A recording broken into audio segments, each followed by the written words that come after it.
understand that. There are exceptions to that, however. And the case that I am drawing this from is Day versus State. It's 76 with 2nd 588. And what it says is, an exception to this rule exists where a defendant's motion is necessitated by prosecutorial impropriety designed to avoid an acquittal. Now, what has happened in this morning was 2 times. The state had commented on Mr. Rittenhouse's right to remain silent. The first time he was admonished by the court. The second time the court had the jury leave and re-admonished him on that. Prior to Mr. Rittenhouse testifying, this court addressed various things, but with the lawyers. You had cited various statutes, and then you had asked if anything would be coming up on, for example, I think 90608. One of the other things you addressed was 90404. And you had said that based on the information that had come out at the trial, nothing had changed as it relates to your ruling. Shortly thereafter, Mr. Binger stated, and we looked it up, previously, he said to Mr. Rittenhouse, previously indicated that you wish to have your aid someone's property. In violation not only of the prior ruling that you had made, but the ruling that very day, that very morning. It appears to be that there are 2 really elements the court must consider when making a determination on a mistrial for what amounts to prosecutorial overreaching. And the first one is intentional in the sense of a culpable state of mind, in the nature of awareness that his activity would be prejudicial to the defendant. I would argue to you that that's clearly aware of that. You had warned him, you had told him prior to Mr. Rittenhouse testifying that these things, certainly the 90404 was off limits. You had warned him about the infringement on his constitutional right to remain silent. He did it again. The second one, I think, requires some action by the court in terms of a finding. The second one says the prosecutor's actions was designed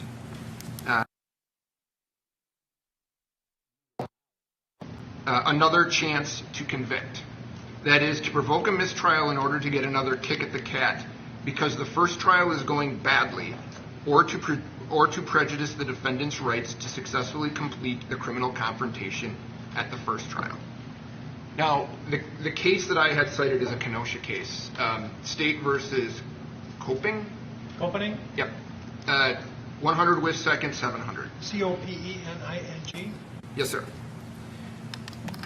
In that case, the court didn't make findings regarding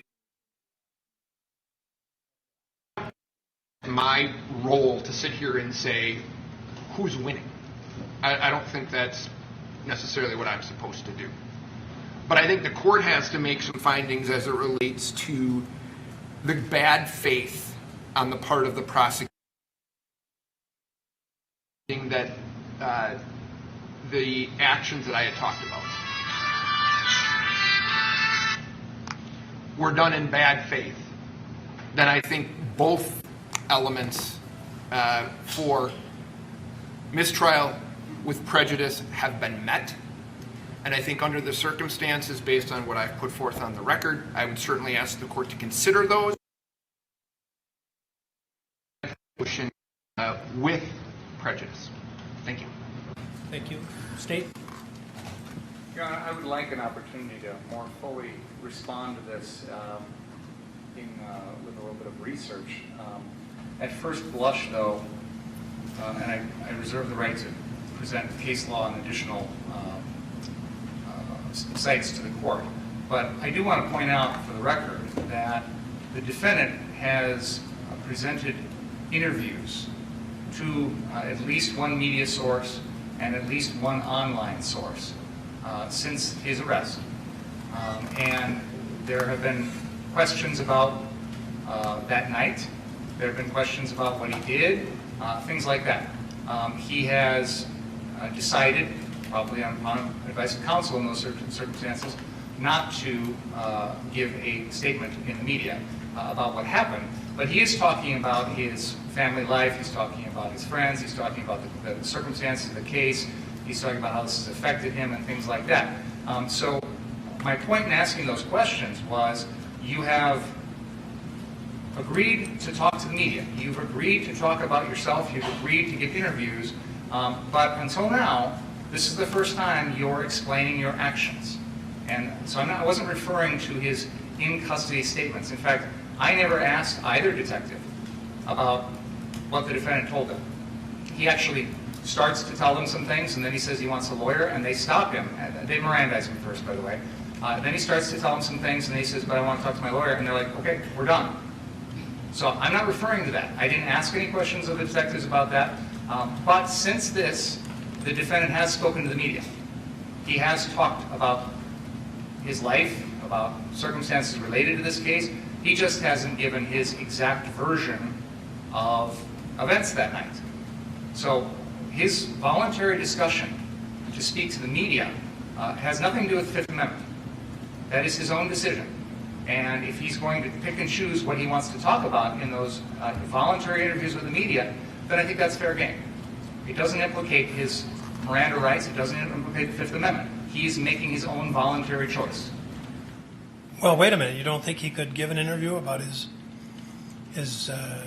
awards he won in high school, or his demerits that he got, or his and about his sports activities and his swimming and that, and declined to answer any questions about the incident in question, and that somehow a waiver of his right to silence? I think he's doing more than that, Your Honor, in these interviews. I don't know. I knew nothing about them. I never, I haven't seen all of.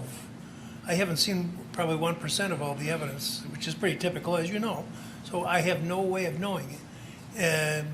You have some interviews that he gave to media or to whatever. Yeah, there's an interview that we're looking at on our computer right now from the Washington Post, where he talks to them. I know there's one, I think it's either the New Yorker or the GQ magazine, where he speaks to the reporters also. And he doesn't go into specific details about what happened that night, but it's not like it's talking about school or swimming or things like that. No. Just don't leave it at, he doesn't go into specific details. I mean, it's certainly, there could be a waiver, but a very modest discussion about the activities of that night. And if you're suggesting that occurred, that could make a big difference. But even a small discussion on his part of the night in question might be a full waiver. I don't know, but I won't know until I see it. But why don't you make copies of it and? Can we have a few minutes to Well, we won't do it right now. I do agree with you that this is not something that I would want to do sitting here without giving you an opportunity to respond. Although I would be interested in your preliminary response to the excluded evidence that you touched on after having been told not to do it, or having been told that I was confirming my prior rulings. I do want to just point out right now, we've got it on the screen. This is a Washington Post article, and there's reference to an interview that he says, the defendant says, he did not regret having his gun because, quote, I would have died that night if I didn't, end quote. So that's a direct quote from the defendant to the media about that night. What about that? Your Honor, all I can say about that interview is there were prior counsel representing him. I don't care about that. Well, and I believe it was a telephone interview. I don't know anything about the circumstances of that. I'd have to read the article. Well, that might make a difference. And what about the you're asking questions about excluded evidence? Your Honor, we went over this earlier, and I don't want to repeat myself because I know you've heard me, but if I could just summarize. I did hear you talk about that evidence this morning before testimony. The defendant then took the stand. He admitted that he had said to the person in the yellow pants that he had pointed the gun at that person. I have seen that video. It was actually introduced by the defense. I think it was even in their opening statement. And there's this person who confronts the defendant and accuses him of this. Frankly, I didn't hear the defendant's reaction. I thought it was someone making an accusation and then the defendant walking away as if trying to avoid a confrontation. I was surprised to hear the defendant admit in his testimony, on direct, by his attorney, that yes, I did tell that person that I had pointed the gun at them. He explained then that he was joking when he said that. The jury can evaluate that. It goes to his credibility. It goes to whether or not he's telling the truth. It goes to his decision making. That is, again, this is an incident that occurred that night, so it's not something that happened separate in time. It presumably happened a few minutes before. But like I said, I was taken aback by the defendant admitting that he had said to this person, yes, I pointed a gun at you. And I think it's fair to say that watching that video, that person, believes strongly that this happened. The defendant is telling him it happened. Now the defendant today is giving us a different version and saying, oh, I made it, I was joking, I was just kidding that guy or whatever. I'd like to probe that. I'd like to probe what he said to that person. I'd like to probe what his motivations were, etc. I'd like to probe whether, in fact, he really did do that. And I think that changes the equation with regard to the CVS video that was the subject of the other act's motion. Because in my mind, it is very similar. And I know we've disagreed on that, and I'm not going to belabor the point, Your Honor, but that was where I was coming from, was there's been a change in the testimony of the defendant today that I think makes where I was coming from. It's admissible and much more relevant than it already was, and I thought it was already relevant. And the court is... I do want to be clear So also... I'm just here on the sidelines, just... Well, you... Yeah, I had made a ruling that the evidence wasn't coming in, and you decided that it was. If I could just respond to that briefly, Your Honor, I was about to say, I did not interpret your ruling as an absolute... We've had 3 state motions in the motion. There was one in which we asked the court to introduce evidence that the defendant was at Pudgy's bar with Proud Boys, and you were clear, that is not coming in. There was... Don't get into other subjects. Come on, what you're telling me, you're an experienced trial attorney, and you're telling me that when the judge says, I'm excluding this, you just take it upon yourself to put it in because you think that you've found a way around it? Come on. If I may finish, Your Honor, I was about to say that your ruling on our 3 motions and other acts motions was there were some gradations there. That you were clear that some things were absolutely out, and then you left the door open on other things. So I saw that distinction, and I thought to myself, clearly I know this is out, but you left the door open on other things. So I didn't interpret your ruling as this is absolutely never coming in, and I have practiced before you, Your Honor.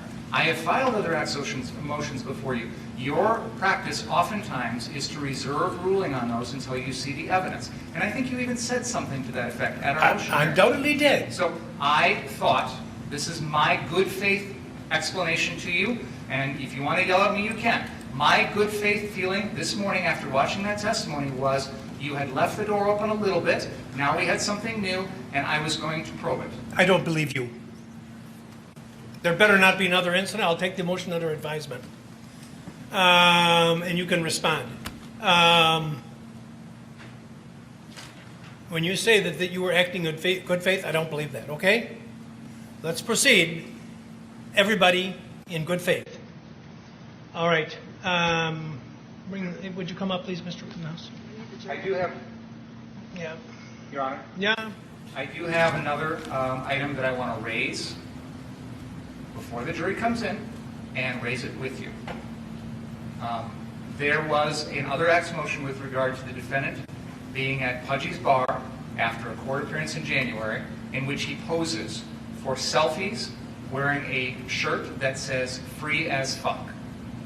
I would like to ask the defendant if he posed for selfies after a court appearance with members of the public wearing that shirt. I do not intend to talk about who those people were, what groups they were affiliated with, or anything along those lines. But I believe that it is relevant when the defendant goes to a bar after a court appearance and poses for selfies wearing a shirt like that. I think it is relevant to some of the issues that have come up in this case. For example, his remorse or lack of remorse, his utter disregard for human life. Those are things that I think it comes into play, because I think that behavior is not consistent with someone who has a regard for human life. The jury's already watched him break down on the stand with emotion. I'd like to probe how heartfelt and sincere these emotions are when you go to a bar and you pose for selfies with people, when you're out on bond in a first-degree intentional homicide trial wearing a free-as-fuck shirt.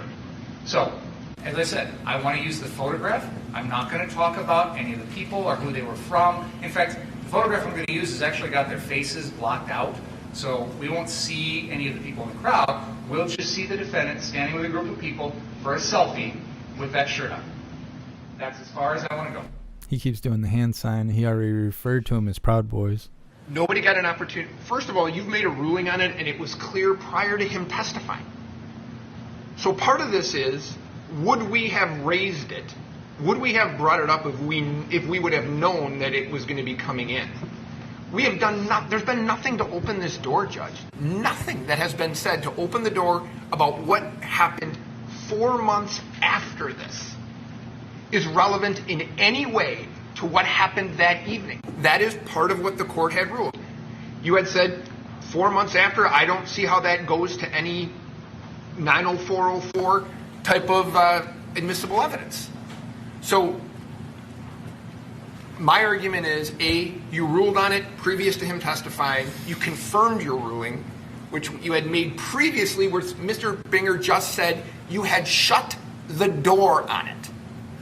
So apparently he doesn't believe a door that is shut should stay shut. However, now he's asking that something be admitted that, to be fair, this should have been brought up sooner. This jury, I did the voir dire, I would have voir dired on an issue of whether or not they heard it, saw it, were aware of it, how they felt about it, whether it had an impact on their ability to be fair in the case. We never went there because of your prior ruling. So there's nothing that's opened this door, and I don't think it's relevant, something that happened 4 months later. He talks about indifference to human life. Not 4 months later. There's nothing that's relevant about that. You've already made your ruling. I ask that you stick with it. I'm struggling with why it would be relevant to any of the issues in this case. If he were on trial for using exquisitely bad judgment, if he were on trial for behaving in a very offensive way, then I could see the purpose. But an incident that occurred 4 months after the incidents in question, I don't see how that jury can work with that in reaching any conclusions about the issues in this case. First of all, Your Honor, we have introduced evidence that the defendant had a slogan on his TikTok page, "Bro, I'm just trying to be famous." This case has made him famous, and he's posing for selfies as a result. One of our theories of this case is that his behavior that night was intended to gain attention, to be famous, and he's reaped the benefits of that. Second of all, he is on trial, in my opinion, for exquisitely poor decision-making. Taking a gun that he's not legally entitled to have, coming down in violation of curfew, running around the community with that gun, trying to be a police officer when he's not, confronting protesters that he knows are hostile, and all of those behaviors, I think, are exquisitely bad judgment. So the jury can make that decision. The jury can give what weight they want to this evidence, but it's moments after he has a court appearance here. He's out on bond in this case when he decides to do this behavior, and nobody made him do it. Nobody forced him to go to the bar. Nobody forced him to wear the shirt. Nobody forced him to pose for selfies. It's his own decision making. When I made reference to exquisitely poor judgment, I was talking about at the incident when he was wearing the shirt, because everybody in all of humanity, at one time or another, displays bad judgment. sometimes exquisitely bad judgment, and we don't let it into people's trials on unrelated matters. So I wasn't referring to his having had good or bad judgment on the day in question. That's a legitimate inquiry, and you're being allowed to present a lot of evidence on that subject. And the jury is going to be instructed in some of the element of some of the crimes that are charged here is going to deal with the caliber of his judgment. But you're talking about an incident that occurred 4 months later. So I'm not seeing it, and I don't want to waste any more time with it. I don't think that I've ruled before it's not admissible, and I have heard nothing to change my mind about that. It was sought to be admitted earlier for a different purpose, Your Honor. I'm sorry. It was sought to be admitted earlier for a different purpose than it is today. The court has ruled that it can't be admitted for the prior purpose, but I'm seeking to introduce it for a different purpose today. And that request is denied. Thank you. Okay? Are we ready to go?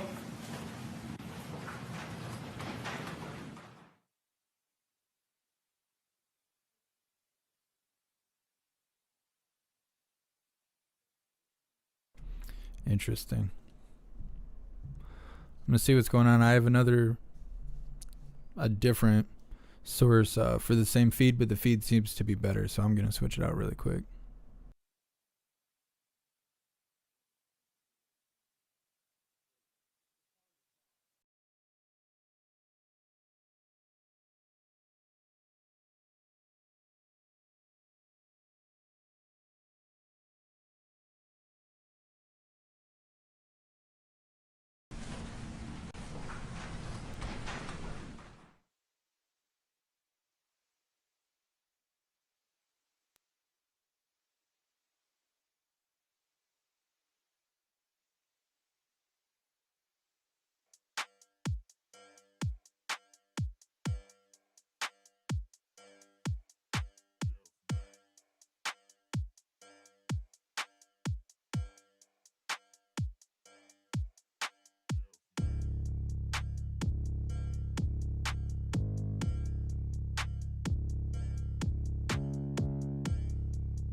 So what do you guys think so far?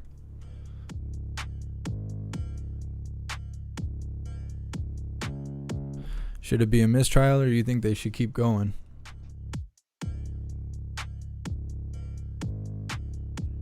Trigger crazy. Kyle's getting a free car today.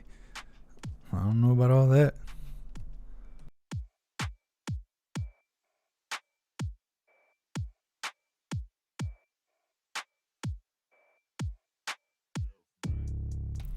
Yeah, Darth, he's trying to play on his character.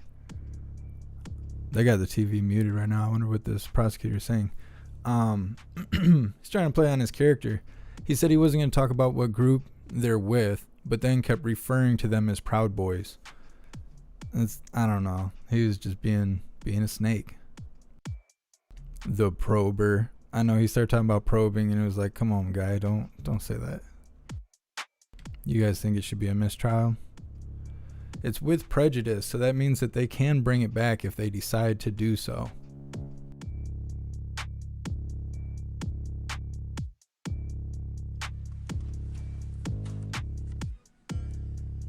Good afternoon, folks.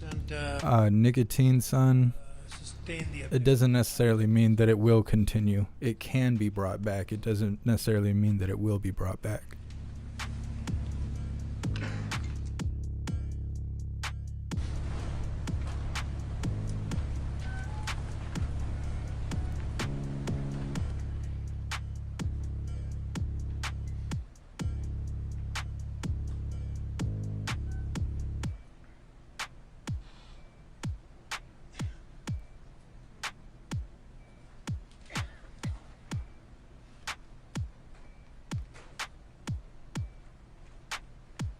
Good afternoon, Mr. Rittenhouse.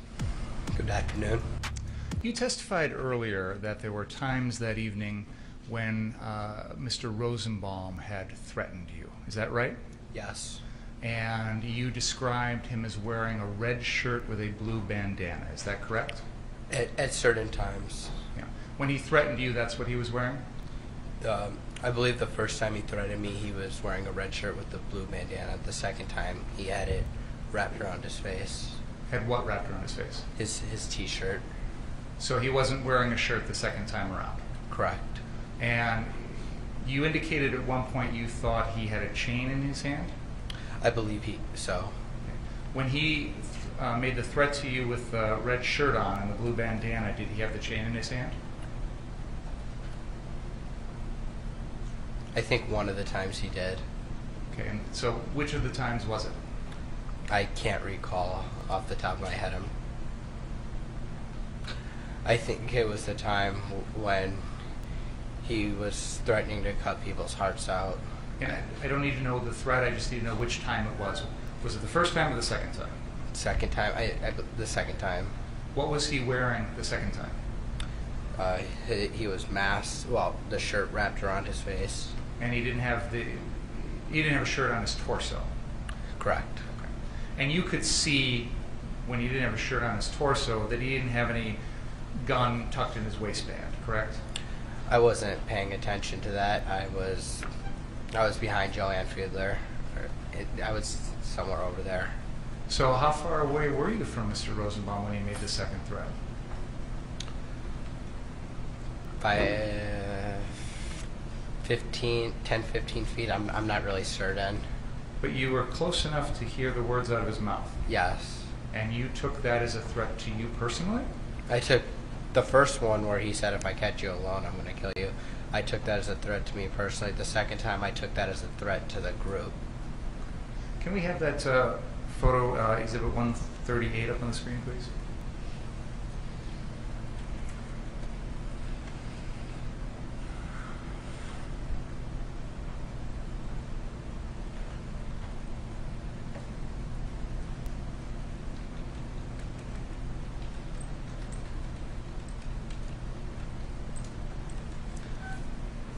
Do you see Mr. Rosenbaum in this picture? I do. And he's in the middle of the picture wearing the red shirt with the blue bandana, carrying the plastic bag, correct? Yes. Is that the way he looked when he made the first threat to you? When he said, if I catch you alone, yes. And he was carrying that plastic bag with him when he made that threat too, correct? Correct. How close was he when he made that first threat to you? Close. I couldn't give you an exact estimate, but he was close, less than 5 feet. So closer than Madam Court Reporter is to you now? I'd say about the same, if not a little bit closer. And you were next to Mr. Balch when that was said? Correct. Was anyone else there besides you, Mr. Balch, and Mr. Rosenbaum? I believe there were other demonstrators around. And you've seen in this trial that there's been a lot of video footage of that night, correct? Yes. And you've seen in this trial that there's a lot of video footage of you that night, correct? Yes. You'd agree with me that there's no video of either one of these threats, correct? I don't know if somebody filmed it that I'm aware of right now. You're not aware of any, are you? I'm not. So Mr. Rosenbaum looked like that at the time of the first threat, but then looked different at the time of the second threat? Is that right? Yes. And did you say he was carrying the chain when he made the first threat or the second one? The second. Okay. And he was still carrying that plastic bag the second time? Yes. That plastic bag has a clear side to it that allows you to see inside of it, right? Sorta. I didn't really look into the bag. So you didn't know what was in the bag at all? I didn't. Did he swing the chain at you when he made the second threat? He did not. Did he physically touch you when he made the second threat? No, he didn't. In fact, that entire evening, he never once touched your body, did he? He grabbed my gun when he attacked me. And that's why I asked the question the way I did. He never touched your body that night, correct? He didn't touch me physically. Okay. And neither the first or the second time did he run at you or charge at you or anything like that, did he? He didn't chase me. He didn't even do anything physically aggressive to you, did he? No. He just said some words. Yes. And that chain that he had in his hand, he never did anything to physically threaten you with that chain, correct? Yes. Is that correct? That's correct. And other than the chain that you've described, at no point in the evening did you ever see Joseph Rosenbaum with any other type of weapon, correct? Not that I saw. Never saw him with a gun, Correct. never saw him with a knife, Correct. never saw him with a bat, Correct. never saw him with a club. Correct.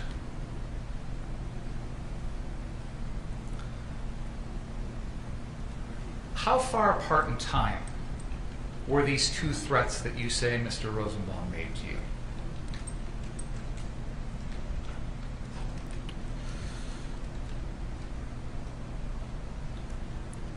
I want to say I can't give you a definite time. I wasn't looking at my clock, but I'd say within the same hour.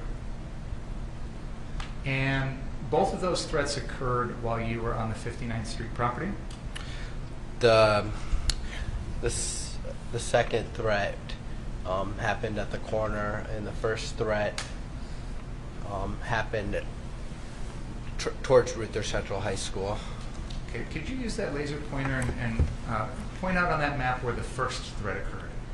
The first threat happened right here in front of the building. So you're pointing at a location that is by the 59th Street car source on the south side of that property, along the building and Sheridan Road on the west side of the road. Would that be accurate? Yes. Okay. And you said there was a second threat within an hour after that, correct? Yes. Where was that threat at? It was somewhere over here, I remember, like on the other side of the property, towards Ruther Central. More towards the northeast corner of that same property. Correct. But you were still on the car source property when that second threat was allegedly made, correct? Yes.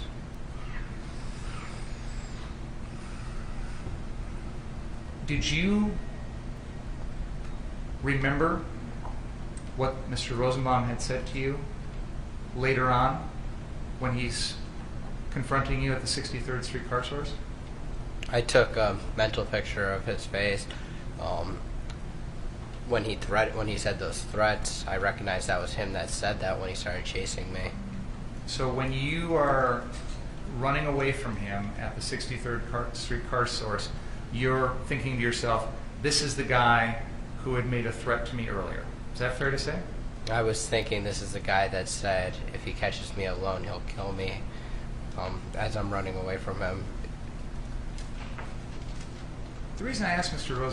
Rittenhouse is, how did you know it was the same guy when he's changed the way he looks? His appearance, the shorts, his height. But in both of those instances that you've described, he's got something covering his face, either the blue bandana in one instance or the red shirt in a different instance, correct? He was wearing the red shirt when he chased me around his head. So you remember that from the second time that you say he threatened you? Yes. And you thought to yourself, this is the same guy? Yes.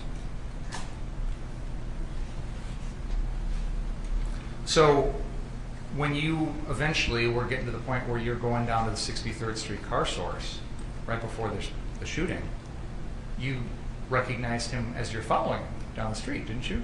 I didn't follow Mr. Rosenbaum down the street. He was in front of you. You know that now, right? I know that now. But you didn't see him ahead of you as you're walking down there that night? No, it was dark out.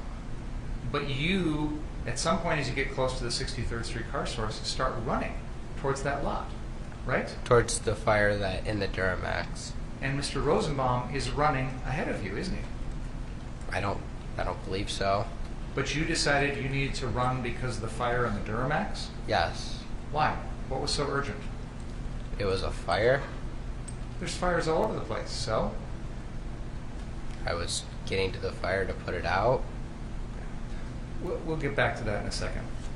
You indicated that while you were at the 59th Street car source, you said you put out a fire at the church next door. Is that right? Yes. Did you hear Joanne Fiedler's testimony yesterday that when you guys went over there, somebody had put some sort of flammable liquid on the door? Did you hear that testimony? I did. I believe that was referring to the Ruther Central High School. Okay, so when she described it as happening at the church, you think she was getting it confused? Yes. Say yes? Okay. So whatever happened with this flammable liquid on the door. The point is, some other group, some other people put that out before you even got there. Correct.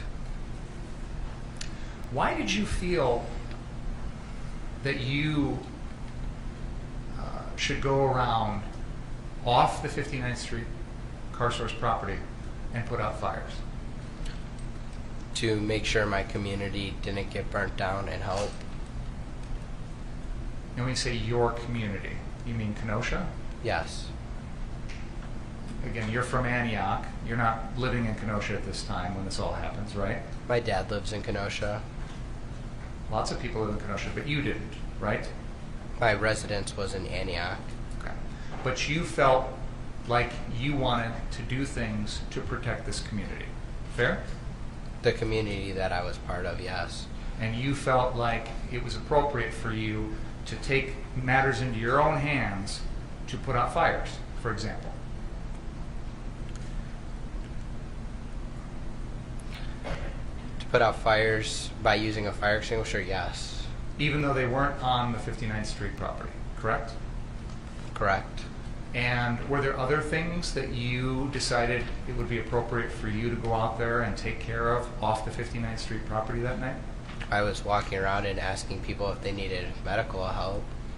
So you felt that you wanted to go out and help people, help protect people, help people feel better, treat people, things like that, even off the 59th Street property. Provide first aid. Normally in our regular society, that's something that we call 911 for, right? Normally, yes. Where are we headed? I think that the defendant's decisions to go off that property and involve himself in other matters are relevant, Your Honor. Well, I'll let you pursue it, but And that's exactly how these shootings happen. So, well, that's what the trial is about. which is Go- why I go think it's ahead. relevant. Go ahead. Go ahead. Normally, we would, if there's a fire, if there's somebody committing a crime, you call 911, right? Normally, yes. You didn't feel like you could do that night, correct? I don't think that I saw from the nights prior that the fire department wasn't responding to put out fires. Well, the nights before, there were businesses on fire along 22nd Avenue. There's the car source, large-scale property fires on the prior nights, correct? Yes. On the night of August 25th, we didn't have any fires like that. We just had a couple dumpsters, smaller things, right? That I saw, yes. Debating riots. That I saw, yes. But regardless of how big the fire is, you felt that night that calling 911 was not an option, correct?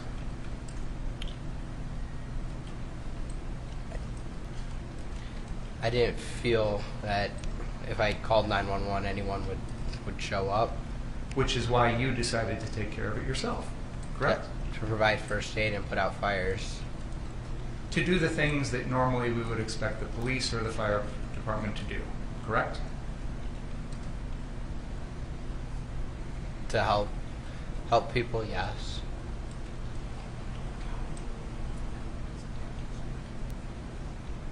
Could you please move that microphone a little closer so we can make sure we hear everything you're saying?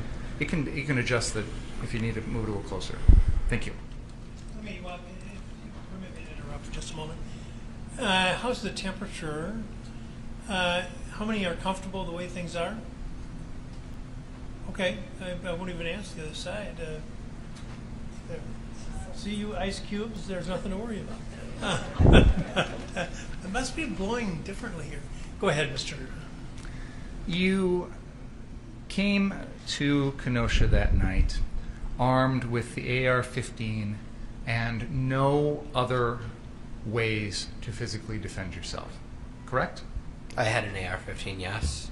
Other than that, you had no other weapons or devices that you could use to defend yourself that night, correct? Yes. There's an interview in which you say you're not carrying anything non-lethal. Do you recall that? I do. You indicated in response to one of your attorney's questions that there was no friction with the protesters that night. Did I understand you correctly? By friction, you mean? Well, I'm using your words, sir. I heard you say, in response to your attorney's question, that there was no friction with the protesters that night. Did I hear you correctly? Yes. And you're describing what you observed when you were at the 59th Street car source. Fair enough? Yes. So, based on your several hours at that location, it seemed to you as though the crowd of, however you want to describe them, they've been called rioters, protesters, demonstrators, and you, things were fine. No tension, no friction, no nothing. Fair to say? For the most part, other than Mr. Rosenbaum, He was the only one that threatened, yes. that you saw. Yes. Can we please play exhibit number 18 at the 1 hour and 22 second and 22 minute and 14 second mark?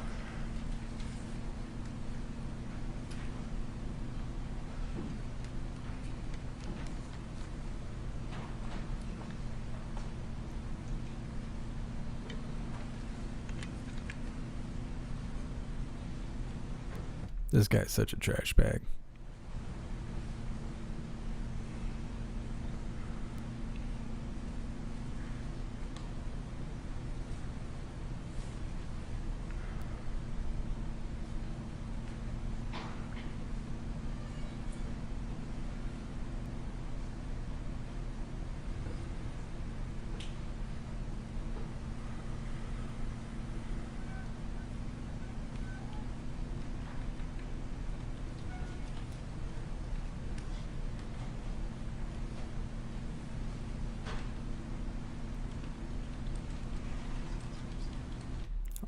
They must have gave the big one the gravy IV. Look at him all awake and stuff. Can you please play from this point? And militia are up there. They're not supposed to play the audio because it refers to him as a militia. Where? Oh, dumpster fire. Yeah, just a dumpster fire. Hey, it's just like the year, man. Yeah, right. If 2020 is a blunt, it would be just a fucking stem. It would just be stand and see, man. I could use a doobie right now. All right, let's.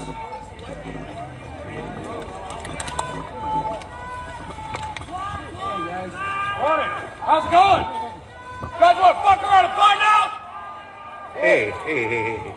You want Reel in. That's what's up. Reel in. Don't cause problems when there's none here.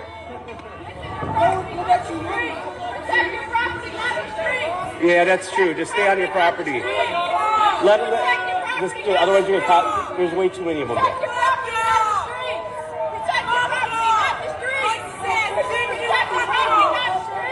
I have to agree with her.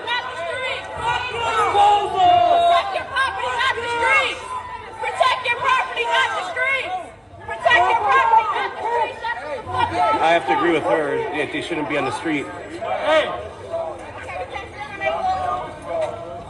They're just protecting their property. One of the guys is an asshole. I know. I thought they were yelling at them. I was like, why? Oh, no, well, What we did is they lit it on one fire. of the guys losing his patience. He should go inside. Yeah, that's what we're about to send him. Yeah, if you guys could switch him out. Just somebody's a loose cannon. He's got a lot of rage. He says the wrong thing. This whole crowd burns you guys alive. Protect your property. They're respecting that. Just keep it there.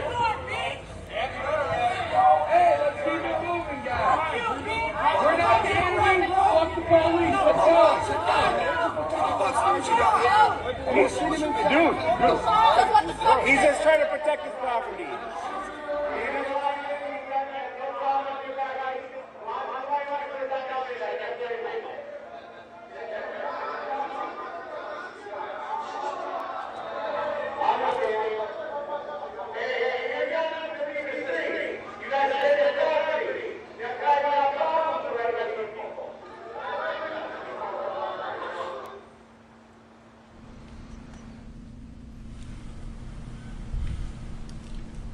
Do you think that looks like friction? Having A flashbacks. little bit. And you witnessed that, didn't you? I didn't witness what Mr. Collette did. I didn't see that. But you saw the reaction from the crowd, right? Yeah, a little bit. I wasn't really paying much attention to that. Would you agree with me that it seems that the crowd was reacting to members of your group going out in the street and trying to interfere with what was going on off your property? I don't think they were happy about it. And in fact, Kriston Harris, who made this video, specifically told you to stay on your property and not go out on the street and try and put out fires or interfere with any of that stuff. Just protect your property. Isn't that what he told you? I believe so. I was just going to grab the garbage can, the dumpster that belonged to the car source that was on the car source property. This is before you headed south towards the 63rd Street car source, right? Yes. This is before you decided to go down there with a fire extinguisher, correct? Yes. This is before you shot Mr. Rosenbaum, Mr. Huber, Mr. Grosskreutz, and at the person that was jumping over you, correct? Yes. So you knew that this was a crowd that would not react very favorably to you going out there and trying to put out fires or interfere with any of that stuff. You knew that, didn't you? I didn't. Even after that incident, you still didn't have any idea that this is a crowd that's not going to take it very well. It seems like they were more mad at the part of him screaming what he screamed after, not putting out the fire. That's what it seemed like to me. And he screams to them, "Fuck around and find out," right? That's what he screamed to them. After they had just tried to light a dumpster on fire, right? Yes. So what did you interpret that to mean? I don't know. I didn't witness in the time. I just grabbed the dumpster a minute after and tried to pull it onto the property. Because it seems to me he's saying, you light stuff on fire, and I'm going to use my gun. Your Honor, that's a total I'll withdraw the question. Doesn't matter what it seems to you, it's Your Honor, fair. I guess need not ask the questions and then withdraw. Yeah, it doesn't matter what it seems to you. You can ask your questions, that's fine, go ahead.